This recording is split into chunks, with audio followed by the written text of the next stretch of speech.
ஒரு பெரிய அரசன் இந்த உலகம் பூராவையும் ஆண்டுக்கிட்டு இருந்தான். ரொம்ப காலம் அப்படி அரசாட்சி பண்ணிக்கிட்டு இருந்தான். திடீர்னு அவனுக்கும் சில எதிரிகள் முளைச்சாங்க. அவங்கெல்லாம் ஒன்று சேர்ந்து இவனை தோற்கடிச்சுட்டாங்க. தோற்று போனதும் இவனுக்கு பயம் வந்துட்டுது, எங்கே எதிரிகள் நம்ம கொண்டுடுவாங்களோ அப்படின்னு. வெளியில் வந்தால் தனக்கு ஆபத்துன்னு பயந்துக்கிட்டு யாருக்கும் தெரியாமல் ஒரு குகைக்குள்ளே போய் பதுங்கி கிடக்கிறான். நிலைமையை பாருங்கள். முதல் நாள் அரண்மனையில் அதிகாரம் பண்ணிக்கிட்டு இருந்தவன் மறுநாள் குகையில் பயந்து போய் பதுங்கி கிடக்கிறான். ராத்திரி நேரம் வந்தது, பசி வயத்தை கிள்ளுது, பிச்சை எடுத்து சாப்பிட வேண்டிய நிலைமை. பிச்சை எடுக்கிறதுக்கு பாத்திரம் வேணுமே, என்ன பண்ணுறது அப்படின்னு அங்கேயும் இங்கேயும் பார்க்குறான். ஒரு மூலையில் யாரோ விட்டுட்டு போன ஒரு ஓடு கிடக்குது. அதை எடுத்துக்கிட்டு புறப்பட்டான். இருட்டில் வழி புரியல. ஏதோ ஒரு யூகத்தில் காலை மெதுவாக எடுத்து வச்சு நடந்து போயிட்டுருக்கிறான். வழியில் ஒரு கருப்பு நாய் படுத்து கிடந்தது. இருட்டில் அவன் இது கண்ணுக்கு சரியாக தெரியல. அவனுக்கு தவறி போய் காலை வச்சுட்டான். அது மேலே நாய் சும்மா இருக்குமா, வள்ளுன்னு விழுந்து கடிச்சு விட்டுது. காலை பார்க்குறான், காலத்தையும் நினச்சி பார்க்குறான். அரண்மனையில் வீரக்கழல் அணிந்த காலை உடைய மன்னா அப்படின்னு புகழ்வாங்களே புலவர்கள்லாம். ஆனால் அது இன்றைக்கி நாய் கடித்த காலம் ஆகிட்டுதே அப்படின்னு நினைக்கிறான். அது மட்டும் இல்லை, முன்னாடியெல்லாம் பொற்கிண்ணங்களில் தான் அவன் சாப்பிடுவான். ஆனால் இப்போது உடஞ்சி போன ஓட்டு, அது ஓட்டை கையில் வச்சுக்கிட்டு நிற்கிறான். அதில் ஏதாவது யாராவது சாப்பாடு போடுவாங்களான்னு. முன்னாடியெல்லாம் நிறைய பேர் அரண்மனைக்கு வருவாங்க.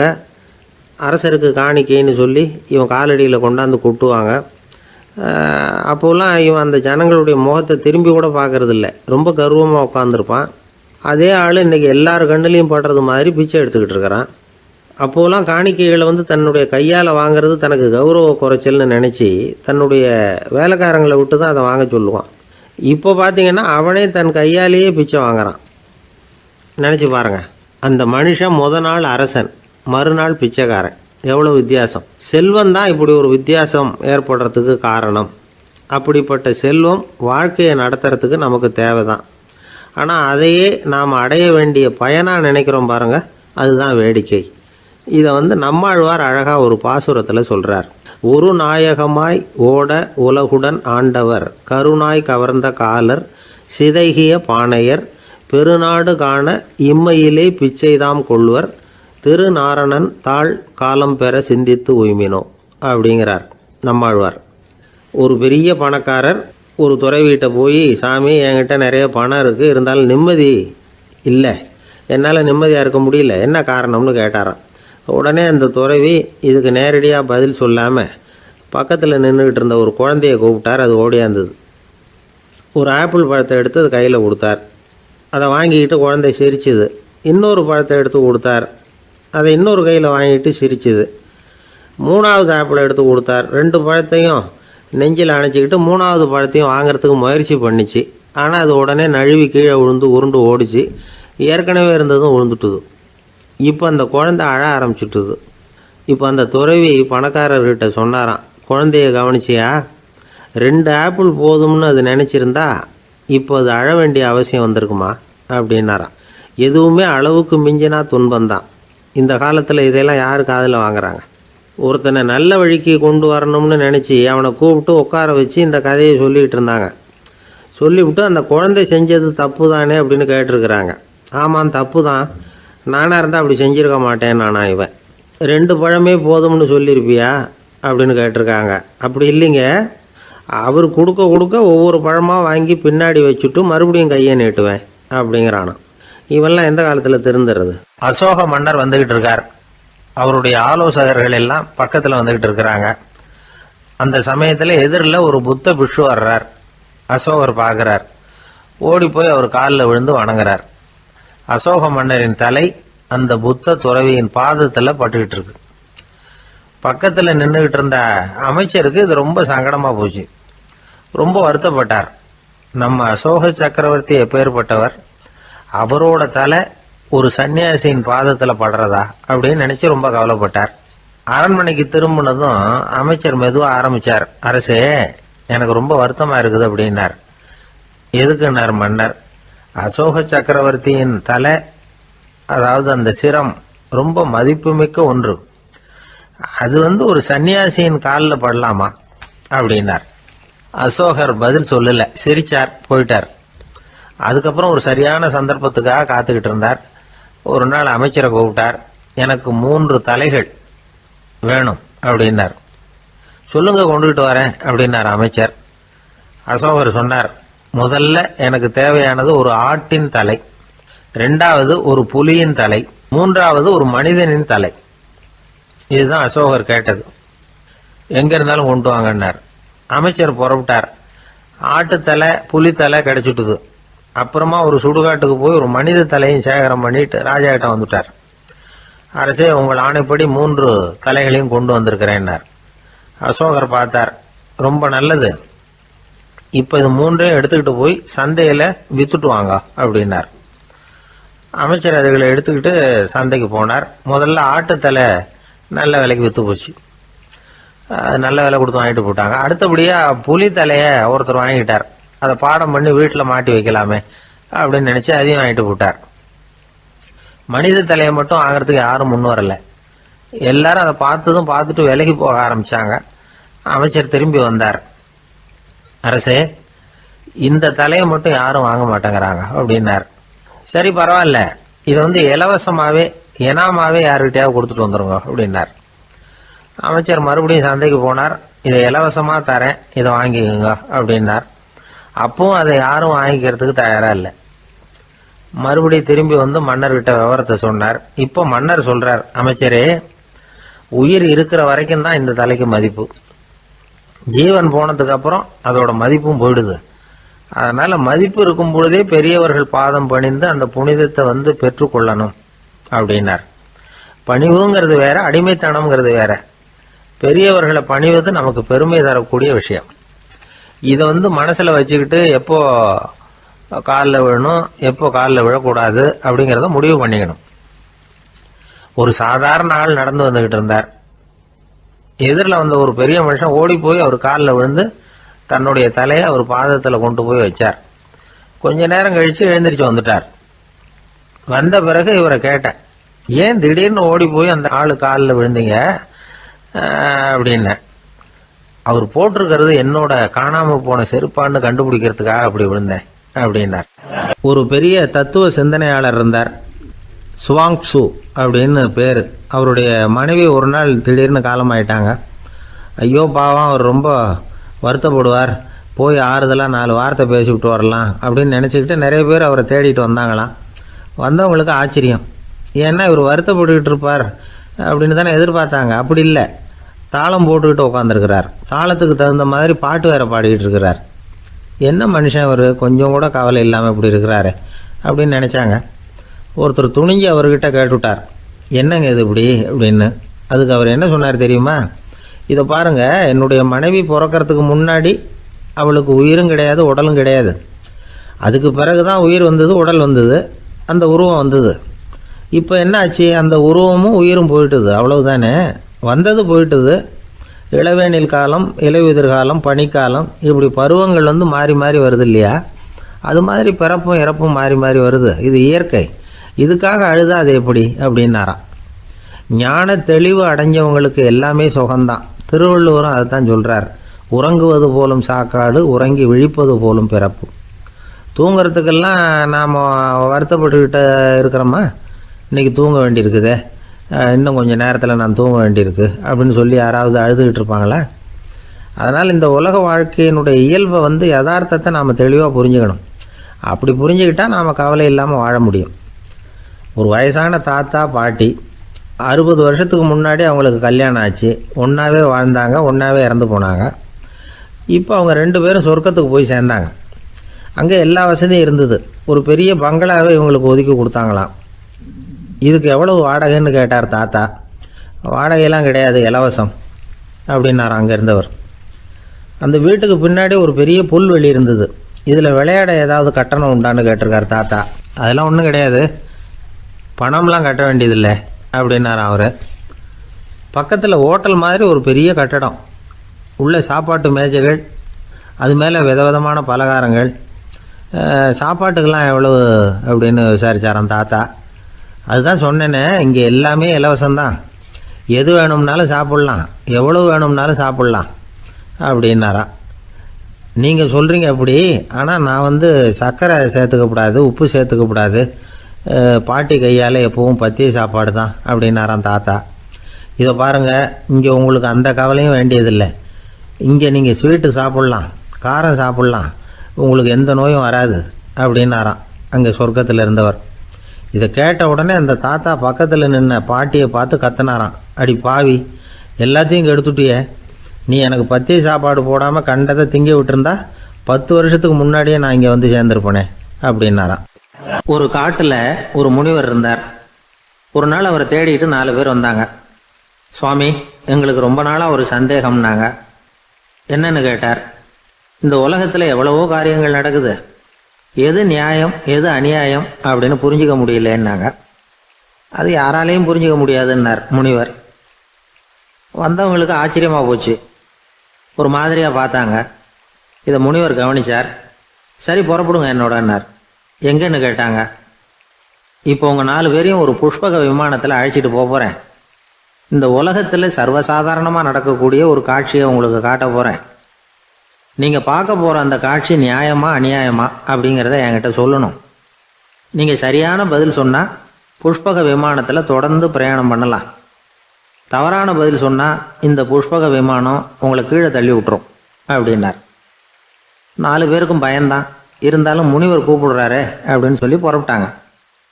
அவங்க எல்லாரும் புறப்பட்டு ஒரு காட்டு வழியாக போய்கிட்டு இருக்கிறாங்க புஷ்பக விமானத்தில். அங்கே நடக்கிற ஒரு காட்சியை காட்டுறார் முனிவர். அதோ அங்கே பாருங்கன்னார். அந்த விமானத்தில் இருந்தபடியே எல்லாரும் கீழே குனிஞ்சு பார்க்குறாங்க.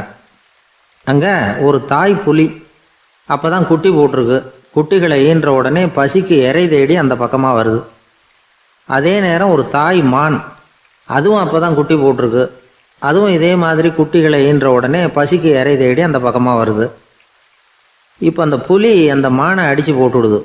அதுவும் சாப்பிடுது, குட்டிகளுக்கும் கொடுக்குது. இப்போ அந்த புலிக்குட்டிகள் முகத்தில் மகிழ்ச்சி, தாயை இழந்த அந்த மான் குட்டிகள் முகத்தில் துக்கம். இப்போ அந்த முனிவர் 4 பேர்கிட்டையும் கேட்குறார், நீங்கள் இங்கே பார்த்தீங்களே, இதில் எது நியாயம் எது அநியாயம்? ஒவ்வொருத்தராக சொல்லுங்கள். உங்கள் பதில் சரியில்லைன்னா இந்த விமானம் உங்களை கீழே தள்ளி விட்டுரும், சொல்லுங்கள் பார்க்கலாம்னார். முதல்ல ஒருத்தன் சொன்னான், அந்த புலி செஞ்சது சரிதாங்க, அது பசிக்கு அதுதான் ஆகாரம், தன்னுடைய பசிக்கு தானே இறை தேடிக்கிட்டுது, அதில் என்ன தப்பு, அவ்வளவுதான், அதனால் புலி செஞ்சது நியாயம்தான் அப்படின்னா. அவ்வளவுதான், அந்த விமானம் அவனை அப்படியே கீழே தள்ளி விட்டுட்டுது. அதனால் அவன் கொடுத்த பதில் சரியில்லை அப்படிங்கிறது புரிஞ்சு போச்சு. இப்போ 2வது ஆள் சொன்னான், புலி செஞ்சது பாவம், அந்த தாய்மான் என்ன தப்பு பண்ணிச்சு, இப்போ அந்த குட்டிகளுக்கு யார் ஆதரவு, அதனால் புலி செஞ்சது அநியாயம் அப்படின்னா. அவ்வளவுதான், அவனையும் கீழே தள்ளி விட்டுடுது அந்த விமானம். இந்த பதிலும் சரியில்லை அப்படின்னு ஆயிட்டுது. இப்போ 3வது ஆள் வந்தான். முதல்ல 2 பேர் கீழே விழுந்ததை பார்த்துக்கிட்டு இருந்தான். அதனால் அவன் சொன்னான், ரெண்டுமே நியாயந்தாங்க, புலி இறை தேடினதும் இயற்கை, அதுக்கு மான் இறையானதும் இயற்கை, அதனால் இதில் ஒன்றும் தப்பு இல்லைன்னா. அவ்வளவுதான், அவனையும் அந்த விமானம் கீழே பிடிச்சி தள்ளி விட்டுது. இப்போ 4வது ஆள் வந்தான். முனிவர் கேட்டார், நீயாவது சொல்லுப்பா, இந்த செயலில் எது நியாயம்னார். அவன் தெளிவாக பதில் சொன்னான். அதாவது என்ன சொன்னான்னா, எனக்கு தெரியல அப்படின்னா. அவனை விமானம் கீழே தள்ளலை, சௌரியமாக அழைச்சிட்டு போட்டுது. இவனும் பிரயாணம் சௌக்கியமாக பண்ணானான்.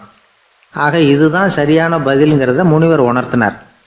இந்த கதையிலிருந்து நாம் புரிஞ்சுக்க வேண்டியது என்னென்னா, இந்த உலகத்தில் எவ்வளவோ காரியங்கள் நடக்குது, அதெல்லாம் ஏன் அப்படி நடக்குதுங்கிறதுக்கு எப்பேற்பட்ட பண்டிதராலும் பதில் சொல்ல முடியாது.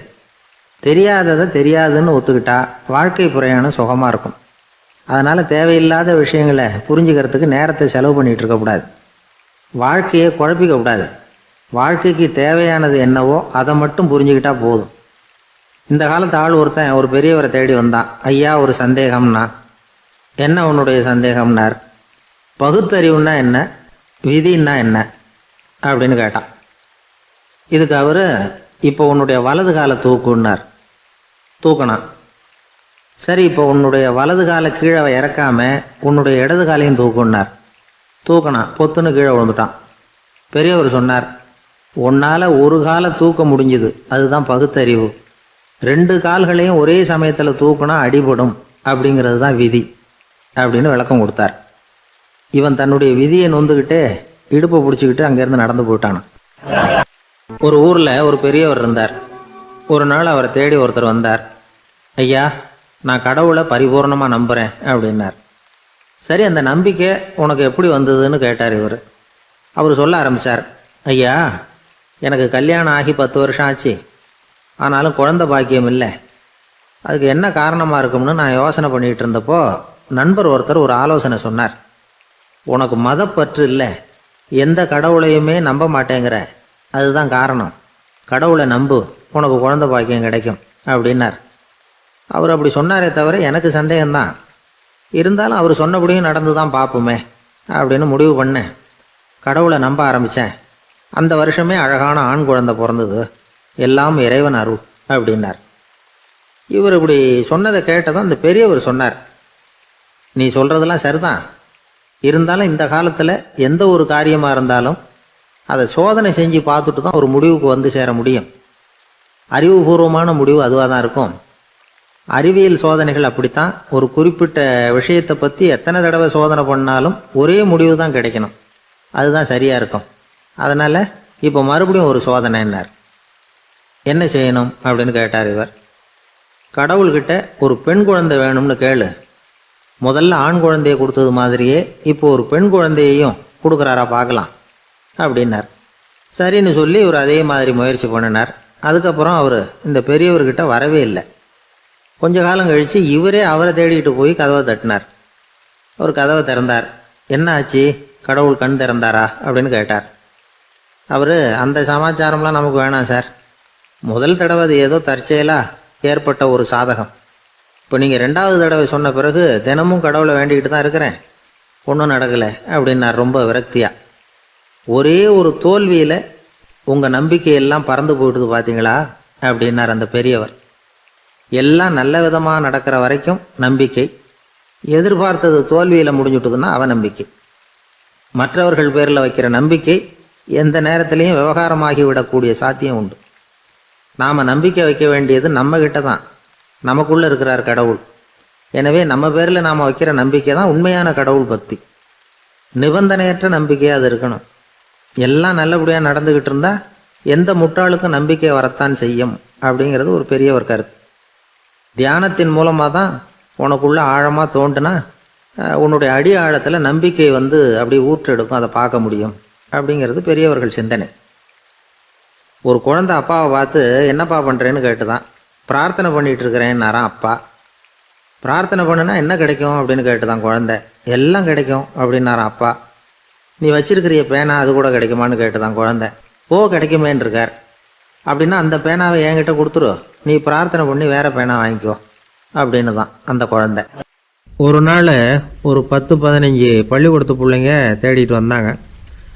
உங்களை பார்த்துட்டு தான் போகணும், அதுக்காக தான் வந்திருக்கோம்னாங்க. என்ன விஷயம்னு கேட்டோம். நாங்கள்லாம் கூடி ஒரு முடிவு பண்ணியிருக்கிறோம், அதை உங்கள்கிட்ட சொல்லணும் அப்படின்னாங்க. அதுவும் ஒரு வாண்டு பையன் அதை சொன்னான். என்ன முடிவு அது அப்படின்னு கேட்டோம் ரொம்ப ஆர்வமாக.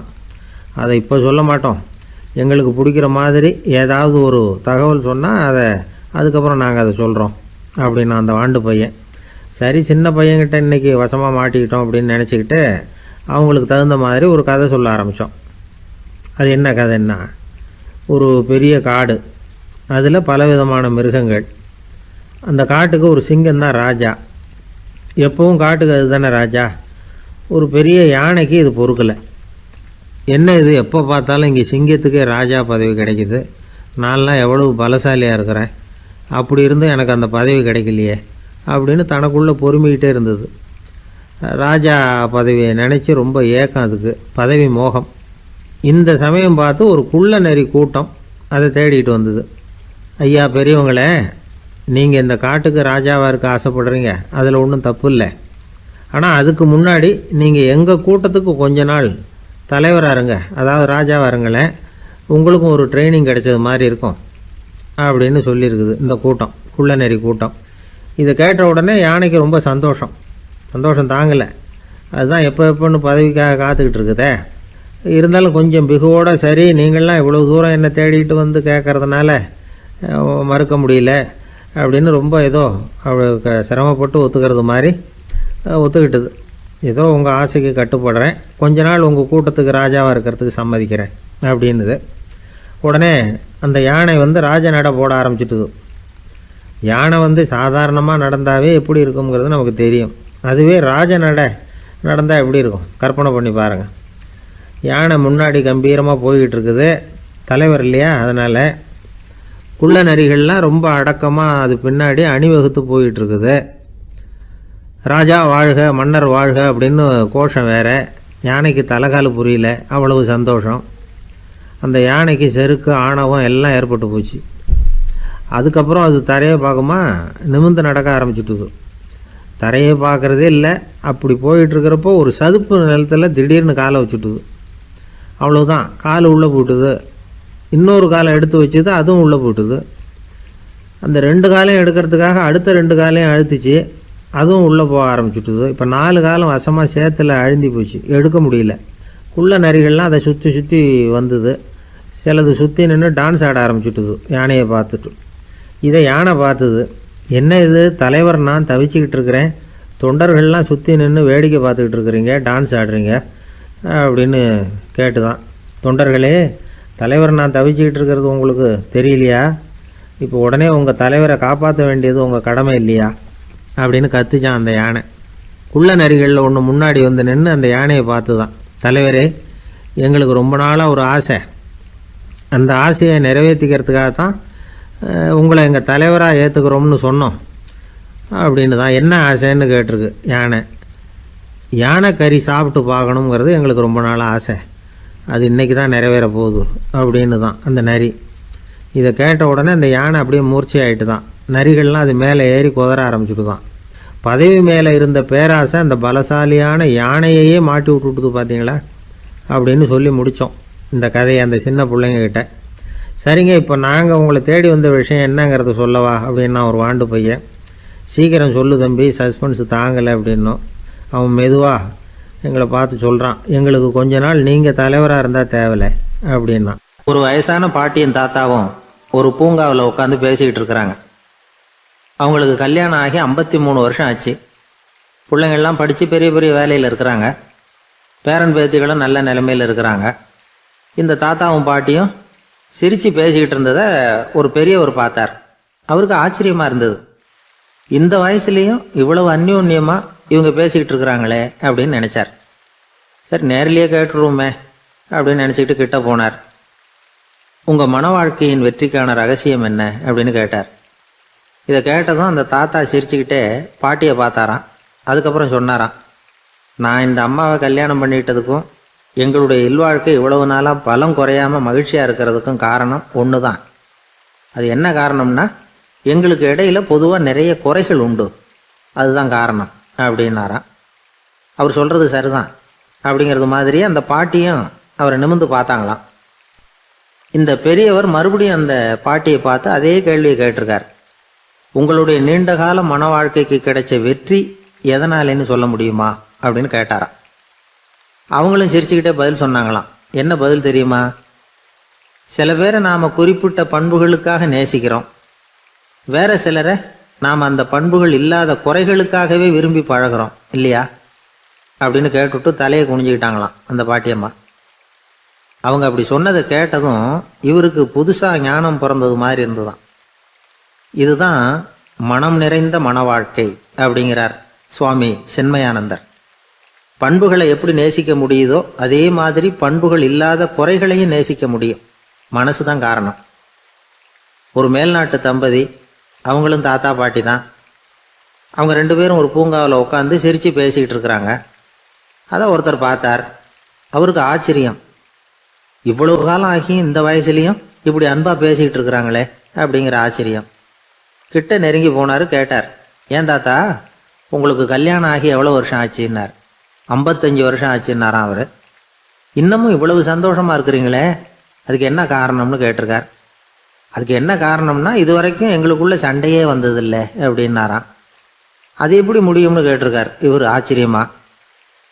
அந்த தாத்தா சொல்ல ஆரம்பித்தாராம், இதை பாருப்பா, எங்களுக்கு கல்யாணம் ஆன புதுசில் நானும் என்னுடைய மனைவியும் ஒரு குதிரை மேலே ஏறி ஒரு காட்டு வழியாக போய்கிட்டு இருந்தோம். கொஞ்சம் தூரம் போனதும் அந்த குதிரை இடக்கு பண்ணிச்சு. நான் உடனே கீழே இறங்கி அந்த குதிரையை பார்த்து, இது உனக்கு முதல் தடவை அப்படின்னு மிரட்டலாக சொல்லிவிட்டு ஏறி உக்காந்தேன். மறுபடியும் போனோம். கொஞ்சம் தூரம் குதிரை நல்லபடியாக நடந்து போச்சு. மறுபடியும் இடக்கு பண்ண ஆரம்பிச்சுட்டுது. நான் கீழே இறங்கினேன். கையில் இருந்த சாட்டையால் ஓங்கி ஒரு அடி கொடுத்தேன். இது உனக்கு 2வது தடவை அப்படின்னு சொல்லிவிட்டு ஏறி உக்காந்தேன். மறுபடியும் குதிரை கொஞ்சம் தூரம் நல்ல விதமாக நடந்து போச்சு. அப்புறமும் இடக்கு பண்ண ஆரம்பிச்சுட்டுது. அந்த சமயத்தில் ஒரு ஆற்று பாலத்தை கடந்து போய்கிட்டு இருக்கிறோம். நான் கீழே இறங்கினேன். என்னுடைய மனைவியையும் கீழே இறங்க சொன்னேன். அந்த குதிரையை பிடிச்சி அப்படியே ஆற்றுல தள்ளி விட்டுட்டு இது உனக்கு கடைசி தடவை அப்படின்னு சொன்னேன். அதை பார்த்ததும் என் மனைவி பதறி போயிட்டாங்க. போய் ஐயோ பாவம், என்ன இப்படி பண்ணிவிட்டீங்க, உங்களுக்கு மனசில் கொஞ்சம் கூட இறக்கமே இல்லையா அப்படின்னாங்க. நான் மெதுவாக இவங்க பக்கம் திரும்பி, இது உனக்கு முதல் தடவை அப்படின்னேன். அவ்வளவுதான். அன்னையிலேருந்து இன்னைய வரைக்கும் ஒரு நாள் கூட எங்களுக்குள்ளே சண்டையே வந்ததில்லை அப்படின்னு விளக்கம் கொடுத்தார் அந்த தாத்தா. ஒரு ஊரில் ஒரு குரு இருந்தார், ஜென் குரு. அவரை தேடிட்டு ஒரு மன்னர் வந்தார். வந்தவர் ஜப்பான் மன்னர். தோட்டக்கலையை பற்றி தெரிஞ்சுட்டு போகிறதுக்காக அவர் வந்தார். எப்படி தோட்டம் அமைக்கிறது அப்படிங்கிறத பற்றி அந்த குரு விவரமாக சொல்லி கொடுத்தாரு. 1 நாள் 2 நாள் இல்லை, 3 வருஷம் கற்றுக் கொடுத்தார். அதுக்கப்புறம் சொன்னார், நான் கற்றுக் கொடுத்துட்டேன், இனிமேல் நீங்கள் போகலாம், போய் தோட்டம் அமைக்கலாம். அதுதான் உங்களுக்கு பரிசை. தோட்டம் அமைச்ச பிறகு சொல்லி அனுப்புங்க, நான் வந்து பார்க்குறேன். நீங்கள் இங்கே என்னவெல்லாம் கற்றுக்கிட்டீங்களோ அதையெல்லாம் அங்கே செயல்முறையில் செஞ்சு காட்டுங்க அப்படின்னு சொல்லி அனுப்பி வச்சார். மன்னர் போனார். அரண்மனைக்கு பக்கத்துலேயே ஒரு பெரிய தோட்டத்தை உண்டு பண்ணினார். அழகான மரங்களையும் செடிகளையும் உருவாக்கினார். கிட்டத்தட்ட 1000 தோட்டக்காரர்களை பயன்படுத்தி 3 வருஷங்கள் முயற்சி பண்ணி அந்த அழகான தோட்டத்தை உருவாக்கினார். குருக்கிட்ட இருந்து செய்தி வந்தது, நாளைக்கு வந்து தோட்டத்தை பார்க்குறேன் அப்படின்னு. மன்னர் உடனே சுறுசுறுப்பாயிட்டார். முதல் நாளே தோட்டத்தை சுத்தப்படுத்தினார். ராத்திரி பூரா யாரும் தூங்கலை. எல்லாருக்கும் தோட்டத்தை ஒழுங்குபடுத்துகிற வேலை. அது அந்தந்த இடத்துல ஒழுங்காக இருக்குதா அப்படின்னு சரி பார்த்தாங்க. ஒரு தவறும் இல்லாத வகையில் அதை ஒழுங்குபடுத்தினாங்க. மறுநாள் குரு வந்தார், தோட்டத்தை பார்த்தார். அவருக்கு கோபம் வந்துட்டுது.